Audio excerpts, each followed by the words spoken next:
I used to think weddings brought families together. That's what they tell you, isn't it? The joining of two lives, two circles merging into one. But now I know better. Weddings don't bring families together. They expose the cracks that were already there and make them impossible to ignore. When my son, Michael, told me he was getting married, I felt something inside me bloom. It wasn't just pride. It was relief, like I'd done my job right. I raised him alone after his father left when he was 11. Every soccer game, every school form, every late-night talk when he was too old to cry but did anyway, it was just me. And I thought, now maybe he'll have someone to love him the way he deserves, someone to take some of the weight off his shoulders. Her name was Haley. Pretty girl. Soft-spoken, polite in that rehearsed way that tells you she's been trained to seem grateful. The first time I met her, she brought me a bottle of wine and called me Mrs. Collins, even after I told her twice to call me Mary Ann. I should have known right then what kind of person she was. The kind who keeps her distance wrapped in charm. Michael adored her. He looked at her like she was the sun, and he'd been living in shade. I couldn't fault him for that. She was all shine, all soft edges and practiced smiles. But what I didn't know then was how little room she'd leave for anyone else once she got comfortable. They got engaged in April. He called me on a Sunday morning, his voice shaking, and told me he'd asked and she'd said yes. I screamed. I actually screamed, standing right there in the kitchen with the phone pressed to my ear, still in my robe, pancakes burning on the stove.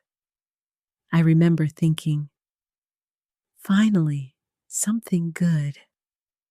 Finally, something that feels like joy. Then came the planning. It started small, with colors and dates, but before long, it became something else entirely. I offered to host an engagement dinner at my house.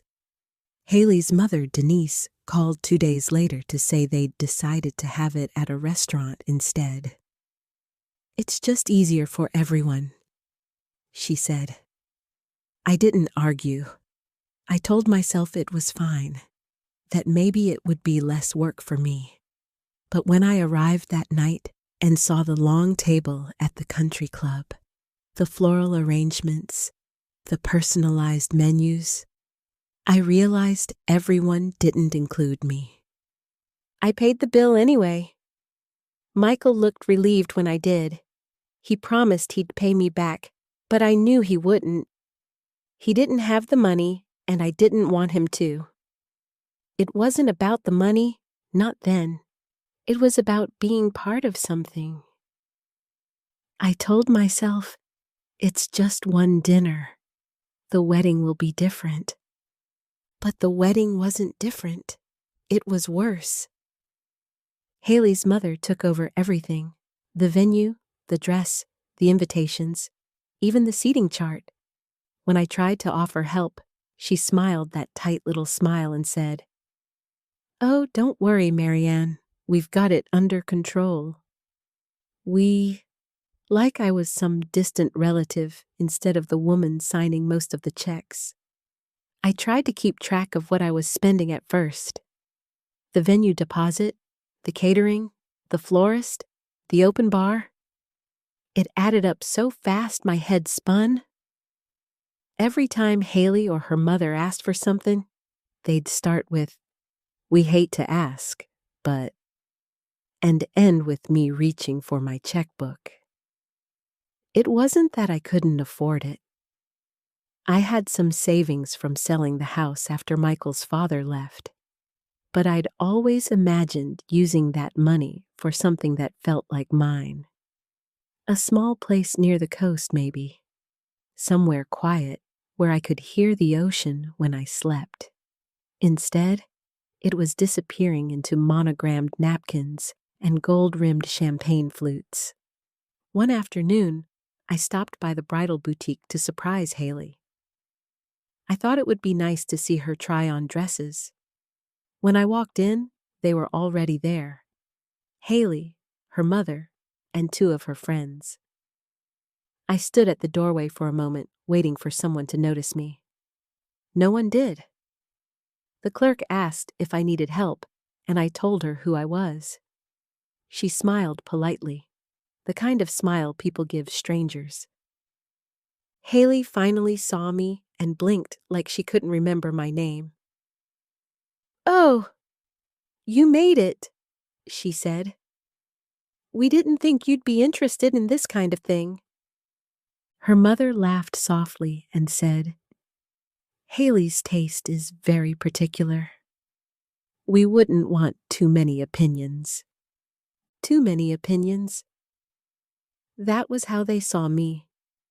An extra voice to ignore.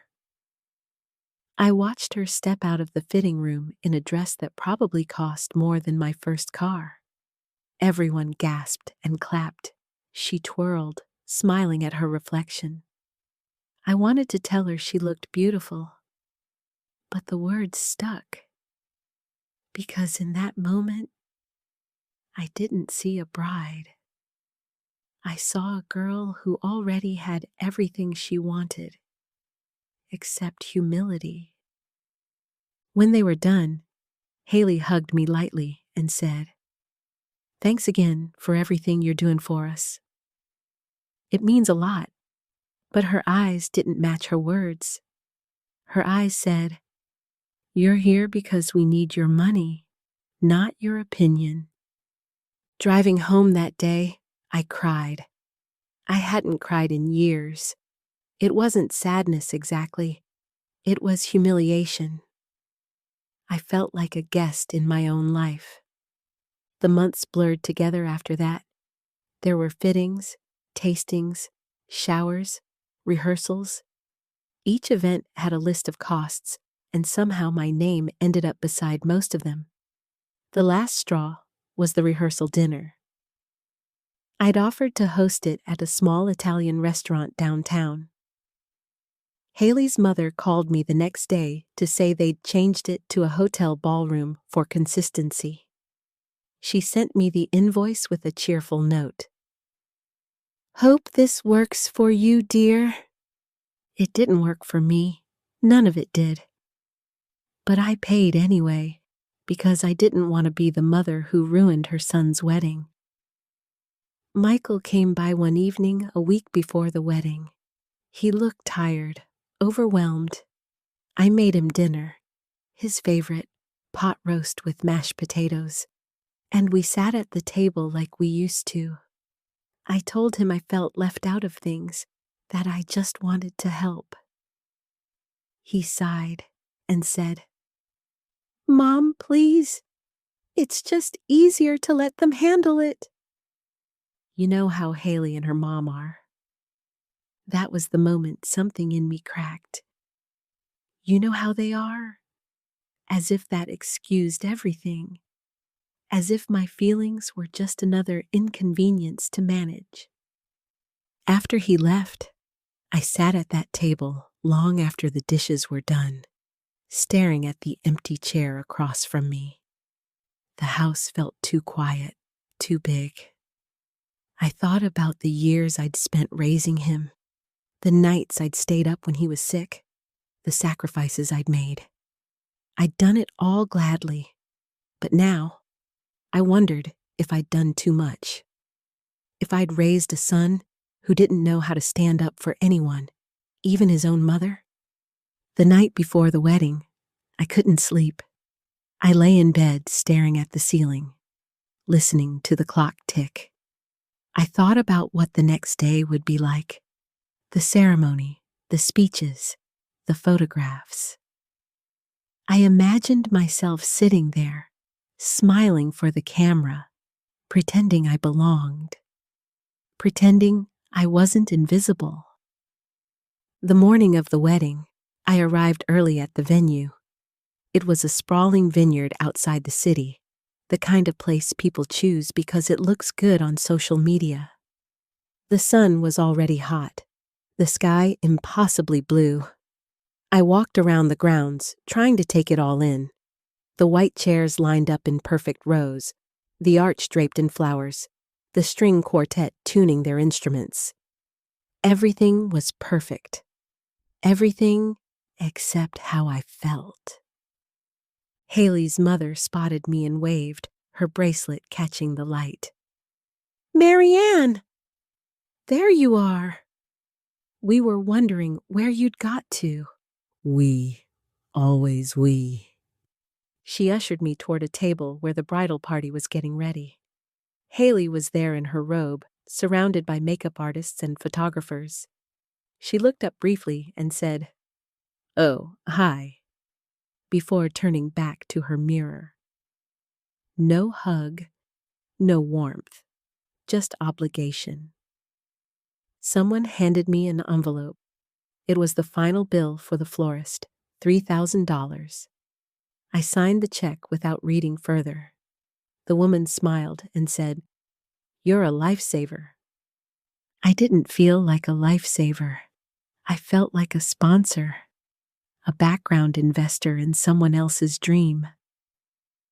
When the ceremony began, I sat in the front row alone. The music swelled, and everyone turned to watch her walk down the aisle. She looked stunning, of course. Michael looked terrified and happy all at once. When the officiant asked who gave the bride away, Haley's mother stood tall and said proudly, "Her father and I do." No one asked who gave the groom away. I clapped with everyone else when they kissed. I smiled for photos. I listened to toasts. I played my part. But inside, I was unraveling. The reception was held in the same vineyard hall, a high-ceilinged room strung with lights that made everything look golden and expensive. People kept saying how beautiful it all was, how lucky Michael and Haley were, how worth it everything must have been. Every time someone said that, I smiled and nodded, pretending not to hear the faint arithmetic running in my head. The total I hadn't dared to calculate. Dinner was served on plates the size of steering wheels, each portion arranged like art. I pushed the food around, too tired to eat. At my table were a few of Michael's co-workers and one of Haley's cousins, a girl who kept refreshing her phone to check how many likes the wedding photos were getting in real time.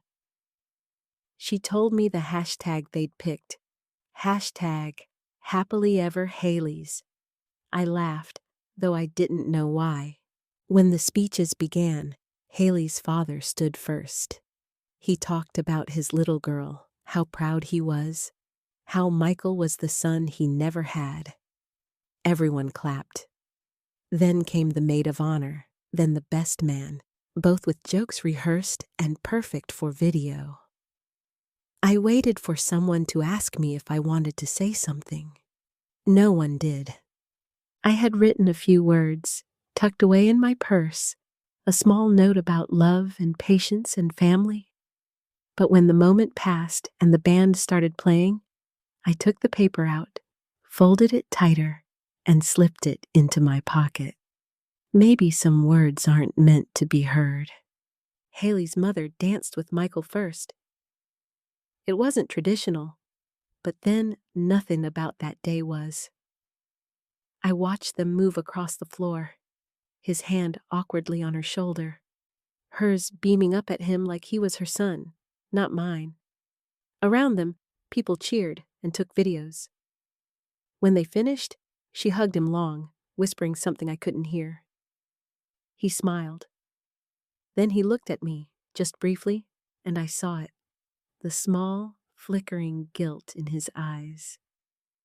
It lasted only a second before he looked away. Later, when it was finally my turn to dance with him, the band had switched to a slow, tired song no one recognized. He took my hand, gentle but distracted. His eyes followed Haley, laughing across the room. "You look beautiful, Mom," he said, his voice distant, already elsewhere. "Thank you," I said. "It was a lovely ceremony." He nodded. "Yeah, they did an amazing job." They, not we, not you. We moved slowly in silence, my hand in his, the music filling the space between us like fog. I wanted to tell him everything I'd been holding in, the hurt, the exhaustion, the small humiliations that had piled up like stones in my chest. But I didn't. Because this was his day. Because I'd been telling myself for months that mothers are supposed to be selfless. When the song ended, he kissed my cheek and whispered, "I love you." Then he was gone again, swallowed by laughter and camera flashes. I stayed a little longer, just long enough to watch them cut the cake. Someone handed me a glass of champagne, and I raised it when everyone else did, though I didn't drink. My throat was too tight. When they started their first dance, the lights dimmed, and the photographer moved like a shadow, capturing every perfect moment. Haley's dress shimmered under the string lights. She looked radiant, like a woman who had everything she'd ever wanted. And I realized then, she did. I slipped out quietly after that, no one noticing. The air outside was cool, a relief after the heat of the hall. I walked to my car under a sky so full of stars, it looked unreal.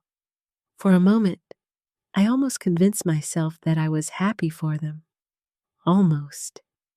On the drive home, I turned off the radio and let the quiet settle.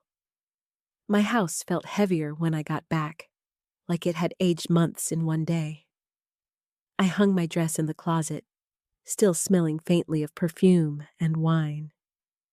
Then I sat at the kitchen table, where I'd sat so many times before, and just listened to the refrigerator hum. There was a message on my phone from Michael. "Thanks for everything today, Mom. Love you." I stared at it for a long time. I typed "love you too," then deleted it. I typed, of course, then deleted that too. In the end, I didn't reply at all. The next morning, the wedding was all over social media. Videos, photos, captions full of hearts. I scrolled through them until I reached a picture that made my stomach drop. It was a candid of Haley and her mother, arms around each other, both glowing, both teary-eyed. The caption read, "The two women who made this day possible." I stared at those words for a long time. That week, I didn't hear from them. I told myself they were on their honeymoon, that it was normal. Still, I waited by the phone. I kept replaying the wedding, every moment that had felt off. Every time Haley's mother had called me Marianne in that flat, careful way. Every time Haley had looked past me instead of at me. The truth was starting to form in my head like a bruise. They hadn't needed me there except to pay for it all. 2 weeks later, they came back. Michael called and asked if they could stop by for dinner. I said yes, of course, because what else could I say? I spent all day cooking. Roast chicken, mashed potatoes, green beans. The same meal I'd made for him 100 times when he was younger. When they arrived, Haley handed me a small bouquet. "We brought these from the market," she said. "A little thank you." I smiled and put them in a vase, though I noticed they were wilted at the edges. Dinner started polite. Haley talked about their honeymoon, the hotel, the food. Michael listened, nodding, adding a word here and there. I asked questions, tried to sound interested, but I could feel the distance between us, like we were playing a part we all knew by heart. Then, halfway through the meal, Haley put down her fork and said casually, "We wanted to talk to you about something." Something in her tone made my chest tighten. Michael reached for her hand, and she nodded at him like they'd rehearsed this. He cleared his throat. "So, we didn't really know how to bring this up, but we actually got married a few days before the wedding." For a moment, I didn't understand what he was saying. I blinked, trying to piece it together. "What do you mean, you got married?" Haley smiled, too quickly. "At the courthouse. Just the two of us. It felt more personal." I stared at them, my heart thudding slow and hard. "You mean that whole ceremony, all of that, was just for show?" She tilted her head. "Not for show exactly. But the big wedding was mostly for everyone else. The courthouse one was just for us." I looked at my son. "You didn't think I deserved to know?" He looked down. "Mom, it wasn't like that." "Then what was it like?" I said. My voice was calm, but it scared me how calm it was. "You let me pay for that whole thing, thinking it was your wedding. You let me—" Haley interrupted, her voice soft and even. "Marianne, we didn't let you. You insisted." The words hit me like a slap. "You insisted," Michael said. "We didn't mean to hurt you. We just wanted it to be simple between us." "Simple," I repeated. The word tasted bitter. "You call that simple?" He sighed, rubbing his temples. "Please don't make this a big deal." "It's done." I laughed, a sound that startled even me. "Oh, I think we passed big deal a long time ago." The room fell silent. The clock ticked on the wall. I looked at the two of them, so young, so self-assured, so certain that love meant never having to answer for what you take. Haley reached for his hand again. "We just wanted you to hear it from us." We didn't want secrets, but it was too late. The secret had already changed everything. I couldn't look at them anymore. The two of them sitting there, holding hands across my table, looking like they'd just done something brave instead of cruel. I stood up slowly and collected the plates. My hands didn't shake, but only because I wouldn't let them. Haley said something about dessert, about helping me, but I didn't answer. I turned on the faucet, let the water run too long, just to drown out her voice. I stared at the sink, at the steam rising, at the tiny soap bubbles trembling on the surface. When I finally spoke, I didn't recognize my own voice. "You know, when Michael was little, he used to cry if I left the room. Even if I just went to the laundry, he'd stand in the hallway with his arms stretched out, waiting for me to come back." Haley said nothing. I turned off the water and faced them.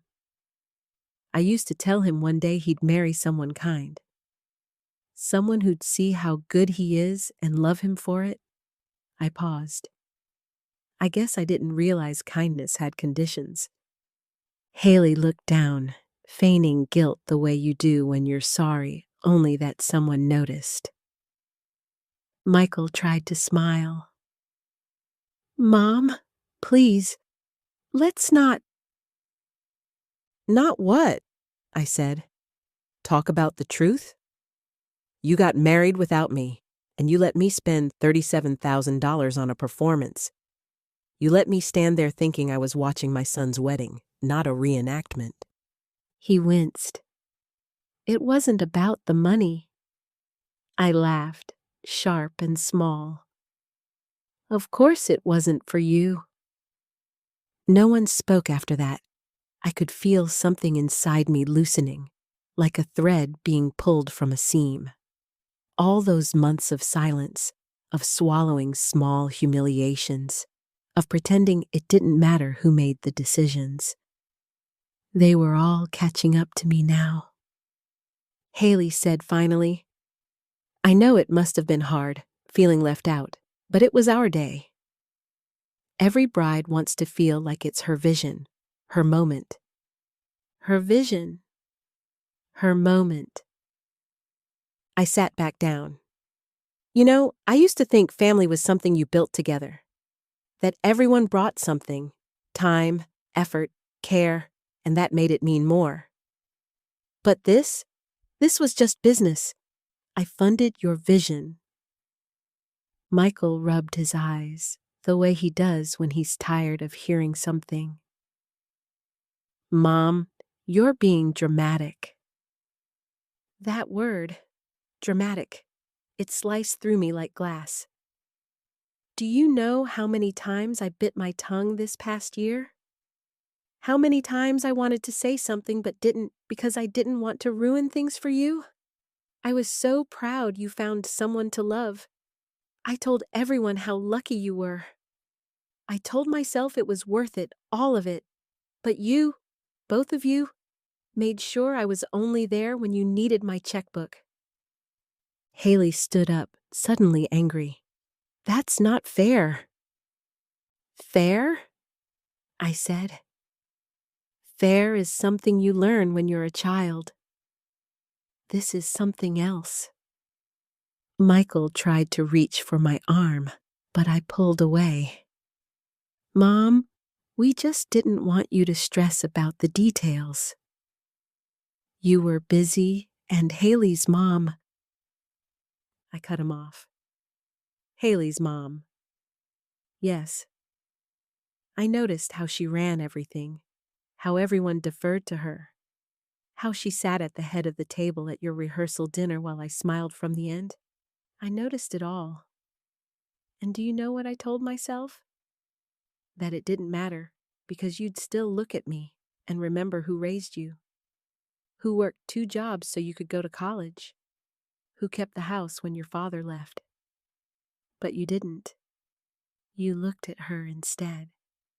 He opened his mouth to speak, but nothing came out. Haley's eyes narrowed. We didn't mean to hurt you, but honestly, you're making this about yourself. I stared at her, something cold settling behind my ribs. You're right. I am, because I've been invisible long enough. For the first time all evening, silence fell heavy and real. Not polite, not performative, just raw, unfiltered quiet. Then I said softly, You know what the worst part is? I'm not even angry that you got married early.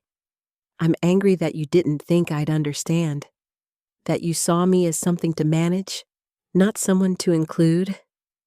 You looked at me and saw a problem to solve, not a person who loves you.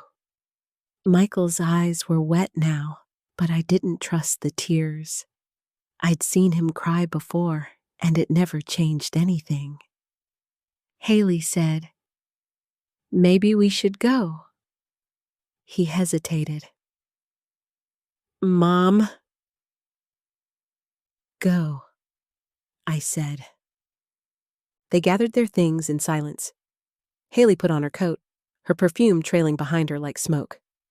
Michael lingered in the doorway, looking back at me like a man standing between two worlds.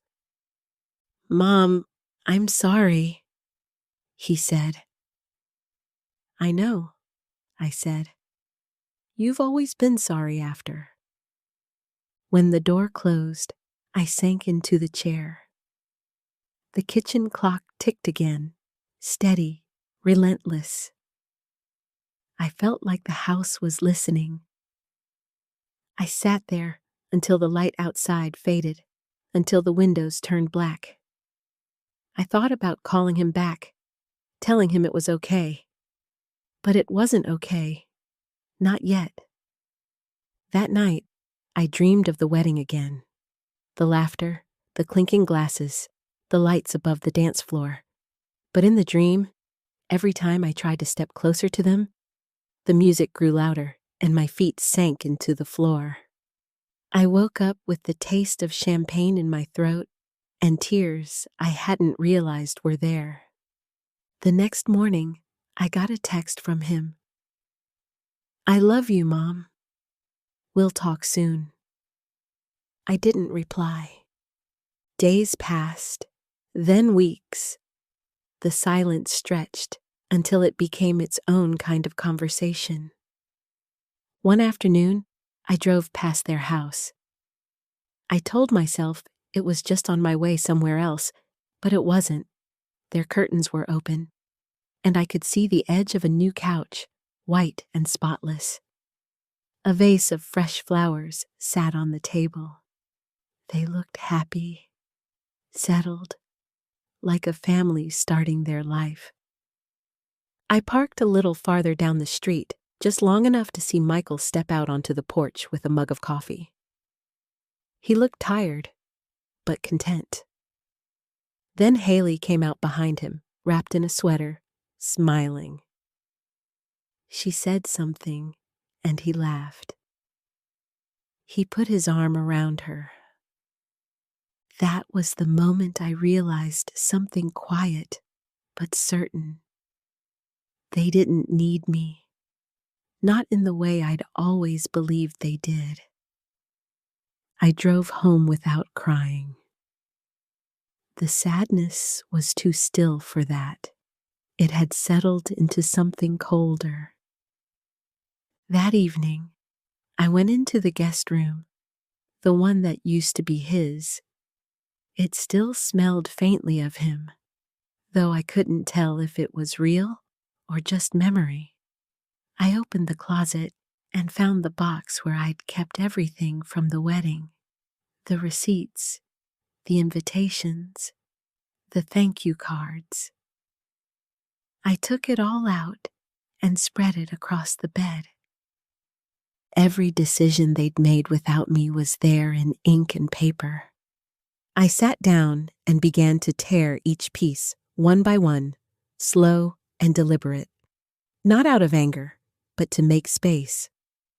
By the time I finished, the bed was covered in fragments, tiny, meaningless pieces that looked almost beautiful.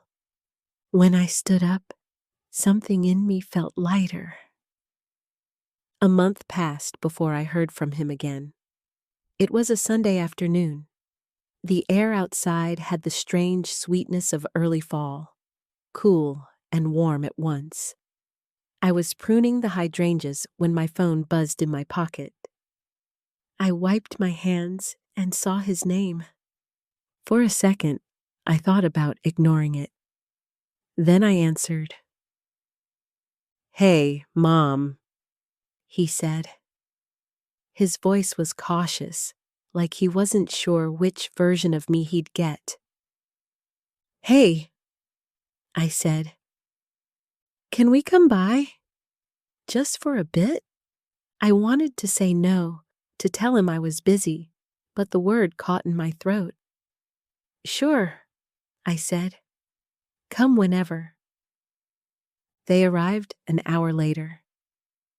Haley stayed close to him but didn't speak much.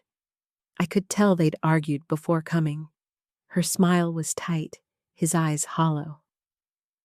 We sat in the living room, the same room where I'd read him bedtime stories when he was little. The walls were lined with photographs of him through the years, school pictures, baseball uniforms, graduations. Haley looked at them like she was walking through someone else's life. After a while, Michael said, "We wanted to apologize for how everything happened." Haley nodded, though it felt rehearsed. I said nothing, just waited. He went on. "I know we hurt you. I should have told you about the courthouse. It wasn't fair to keep you out of that." "No," I said softly. "It wasn't." He looked relieved, maybe thinking that acknowledgement was forgiveness. Then I said, "But it's not about the wedding anymore." Haley frowned. "Then what is it about?" "It's about the way you both treated me, like I was a nuisance. Like I was something to be managed. You took what I gave and made sure I felt small for giving it." Haley looked down. Michael shifted, uncomfortable.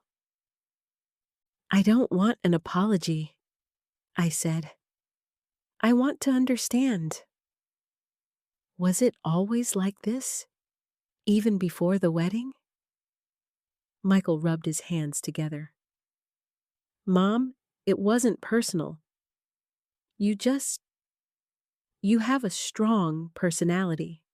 Sometimes it's easier to let Haley's mom handle things." "A strong personality," I repeated.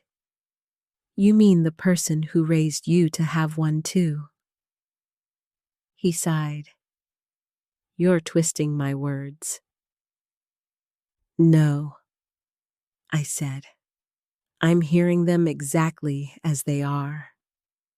Haley spoke then, quiet but certain. "You're right about one thing. You did make this possible. But you can't buy closeness, Marianne. Sometimes relationships change no matter how much you give."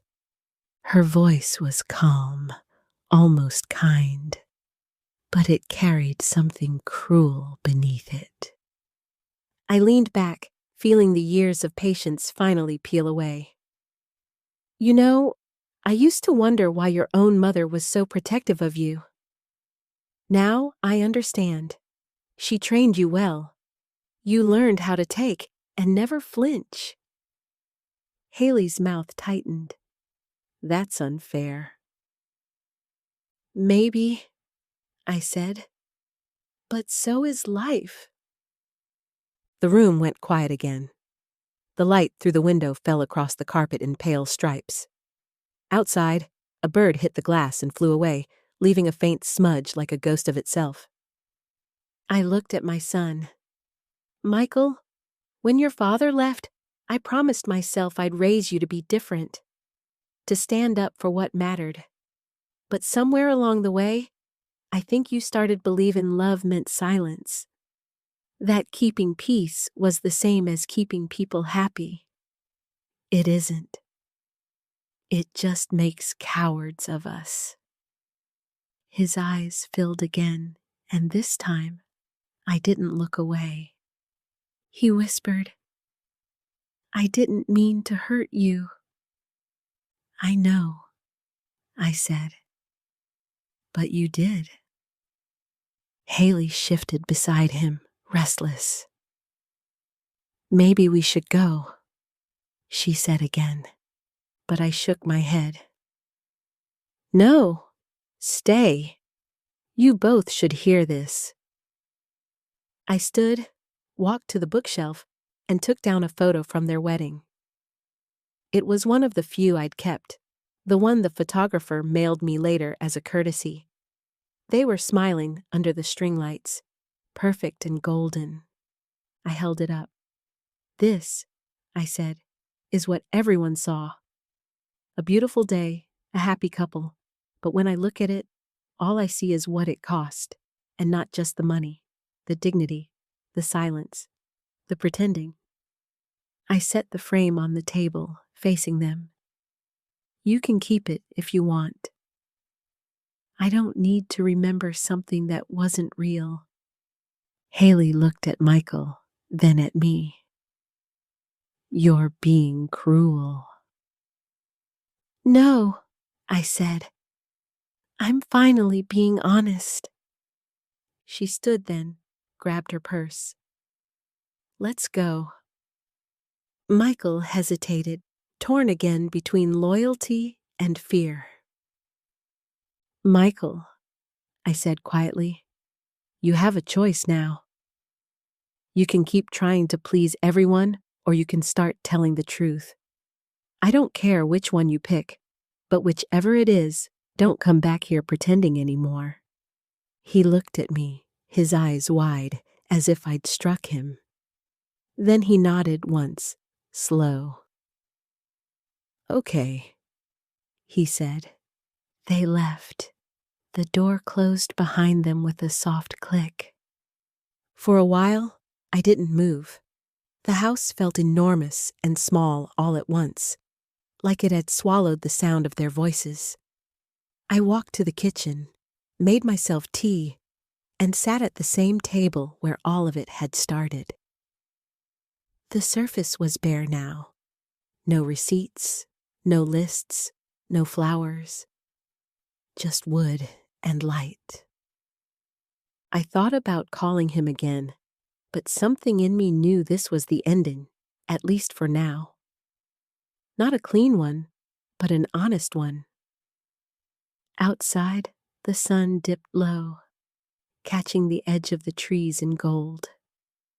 For the first time in months, I breathed without that weight in my chest. I thought about the word mother, how it can mean so many things: giver, witness, protector, fool. How it can stretch until it almost breaks and still find a way to keep holding on. I looked around the quiet room and whispered, mostly to myself, I did my best. Then I got up, turned off the light, and let the house rest.